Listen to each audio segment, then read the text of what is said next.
it's time to pull these nasty old stock seats and replace them with something that's just a little bit more fresh.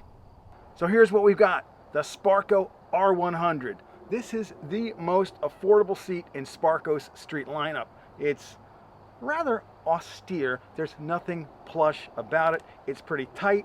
If you're wide, you're not going to fit. I do fit, so I'm testing the limits. And the deal is this: if you're thinking about putting a set of aftermarket seats into your car, go and try them out. Don't just order them online and be upset when you get them and you realize that they're uncomfortable. Go someplace, sit in them, try them out, and make sure that they fit your seat. With a true racing seat, you're going to have to forego this: adjustability. The R100, you can adjust your tilt. There's no lumbar, there's no seat heaters, there's no squishy, comfy cushioning, there's no great leather. This is a $330 seat. What do you want? Now, I've got some crazy stuff in mind for this down the road, but for right now, we're going to shove this into Slambo just the way it sits, basic black. You can get these with contrasting trim. I think they come in red and blue or silver, but I wanted to go for straight black. It's got the little guys up here in case you want to put a 5-point harness in.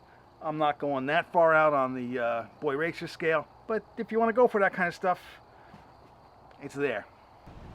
I picked the seats up at Susquehanna Motorsports in Pennsylvania. Took a nice ride out, came home with one seat. They shipped the second one a couple days later because they didn't have it in stock. And I was going to try and use the stock mounts and rails. Well, that plan didn't quite work out. So I was back on the phone asking, hey, could you get me a set of mounts and rails? And as it turned out, everybody was back ordered. I mean, like everyone. Sparco was back ordered. They couldn't get them. They're telling me weeks. And that was going to hold up production. So I started looking. I found TH Motorsport. They hooked me up. They had them in stock. Got my seat mounts, got my sliders. We were good. A couple days later, here we are putting them in. Now, what you got to keep in mind is the seat mounts are different from side to side. You'll have lefts and rights. And these are pretty tricky and they're pretty expensive.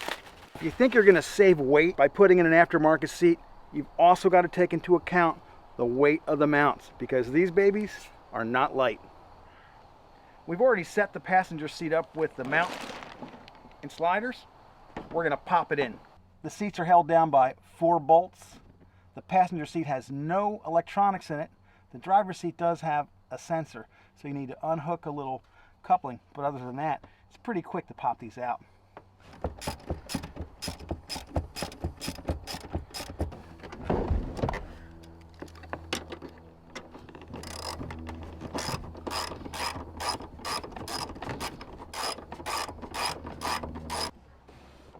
Here we go. Out with the old, in with the new.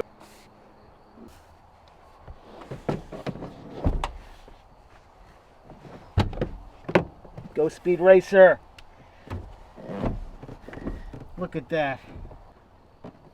4 bolts out, 4 bolts in.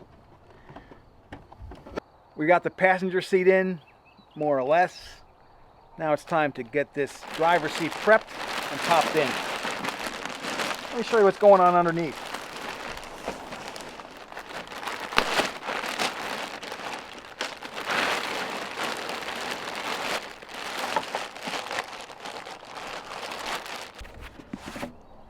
Got the webbing, 4 mounting points. That's where you're going to mount the sliders.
washer.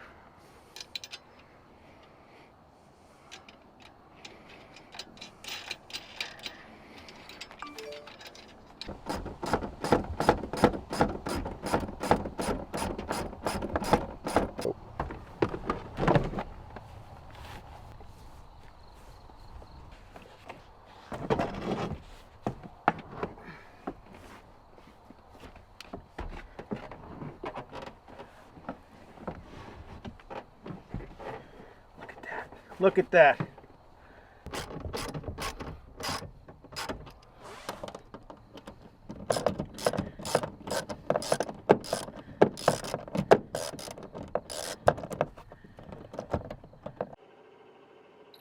Here's an update from 5 months down the road. We shot that install video back in late July. Right now it's New Year's Day, January 1st, and boy oh boy, it's a whole lot colder. I'm getting away with just a light fleece. It's about 30 degrees right now.